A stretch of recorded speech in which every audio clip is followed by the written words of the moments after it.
A firm that does not adopt the GIPS standards could mischaracterize its overall performance by presenting a performance history A that includes terminated portfolios. Well, you would have to include the terminated portfolios, so that would not be the right answer. We're looking for mischaracterize. Composed of a single top performing portfolio. And here is the quotation from the reading. Misleading practices include selecting a top performing portfolio to represent the firm's overall investment results for a specific mandate. And since we're trying to mischaracterize, our answer is B. A would not mischaracterize. C, for an investment mandate over all periods since the firm's inception. Well, rather than picking a particular year or just the years in which you did well, if you're not going to mischaracterize, you have to put in all the years, even the ones with poor performance. Which of the following statements regarding GIPS compliance is correct? A, asset owners that manage assets can claim compliance with the GIPS standards. And here it is from the reading. Asset owners may comply with the GIPS standards in the same way as firms if they compete for business. So A is correct. B, software that calculates performance in a manner consistent with the GIPS standards can claim compliance with the GIPS standards. Here's the quotation from the reading. Similarly, software cannot be compliant. So software cannot claim compliance. And C, firms can comply with the GIPS standards by limiting their compliance claims to the provisions they have chosen to follow. Last paragraph here, compliance is a firm-wide process that cannot be achieved on a single product or composite.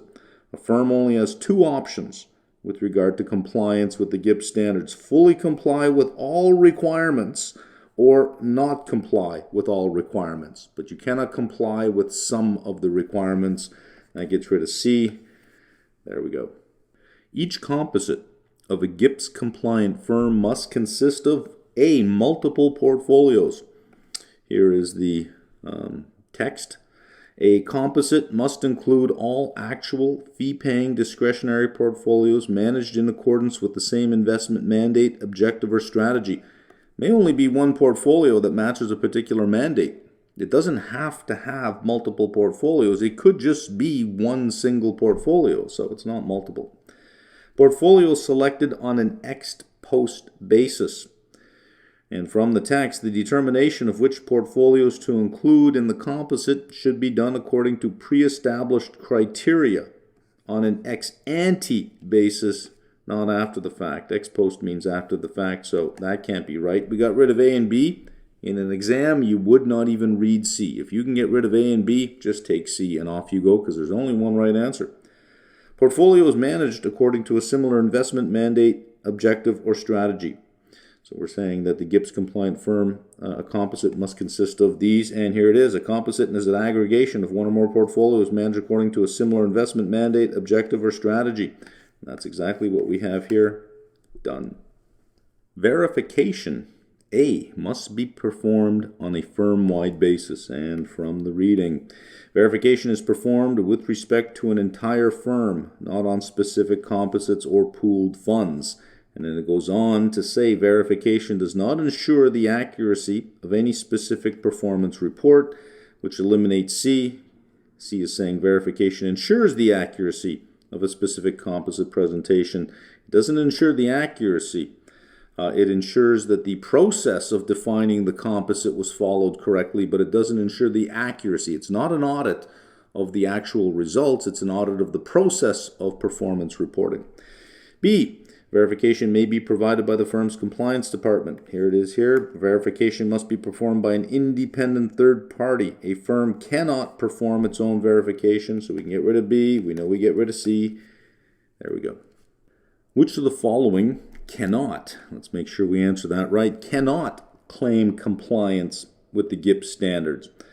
Investment management firms, well, we know they can, so right away it's not A. We have software vendors and private pension funds, and we had learned in the reading that software cannot be compliant, so a software vendor cannot be compliant. But what about a private pension fund? Let's start with C. See if we can't eliminate that, because if we can, our job is easy. Come down here. This is a citation from the reading. Asset owners And a pension fund is an asset owner. It owns investment money from their members. Now, it may not actually make any decisions about investments. It may say, well, we're going to hire this manager, we're going to hire this manager, and this manager, and these managers then invest the money. And these managers may be these guys up here. Asset owners may comply with the GIPS standards in the same way as firms if they compete for business. Well, the private pension fund isn't going to compete for business. If they don't compete for business but report their performance to an oversight body, asset owners may choose to comply with the GIPS standards for asset owners. So they can be compliant with the GIPS standard. We're looking for cannot. We got to get rid of C. We know we're getting rid of A. First line here. Any firm that manages actual assets may choose to comply with the GIPS standards. Software vendors. Software and the vendors who supply software cannot be compliant. Since we're looking for somebody who can't, there we go. Which of the following is an abusive practice that the GIPS standards were designed to avoid? And the reading gave us a subsection here for misleading practices and gave us 3. Selecting top performing portfolios, presenting an average performance history that excludes portfolios where performance was poor, and varying time periods, presenting performance for a selected time period during which the mandate produced excellent returns. So, which of these was GIPS designed to avoid? C, presenting performance results for select time periods. There it is right there. So we have our answer. A, presenting performance results that include terminated portfolios. Well, that makes sense. And comparing performance results with an appropriate benchmark. Well, that's really what you'd want to do, right? So you'd want to do A and B. You want to avoid C. The process of testing a firm or asset owner that claims compliance with the GIPS standard is referred to as, well, that should jump right out at you, verification. Here is the backup for it. Verification is a process by which an independent verification firm conducts testing. Let's see if we can find the rest of it. Verification provides assurance on whether the firm's policies and procedures related to composite and pooled fund maintenance, as well as the calculation, presentation, distribution, and performance, have been designed in compliance with the GIPS standards. Claims compliance with the GIPS standards. Testing to see if the firm has actually complied with the standards. There it is, verification. Firms that claim compliance with the GIPS standards are required to receive a verification before the firm can initially claim compliance, after the firm has claimed compliance for 12 months, or never. Verification is not required. And from the reading, once a firm claims compliance with the GIPS standards, it may voluntarily hire an independent third party to perform a verification. Doesn't have to. It's not a requirement. Which of the following is not a commonly perceived benefit of the GIPS standards? And let's read this from the reading first, and the answer will be obvious after. Prospective clients and investors have a greater level of confidence in the integrity of performance presentations of a GIPS-compliant firm and can more easily compare performance presentations from different investment firms. And we're looking for something that is not perceived as a benefit. Comparability of results. Well, that's already stated there, so we can get rid of that. Increased confidence, that's already stated there, we can get rid of that. Adherence to regulatory requirements. GIPS is not a regulatory requirement. It is voluntary.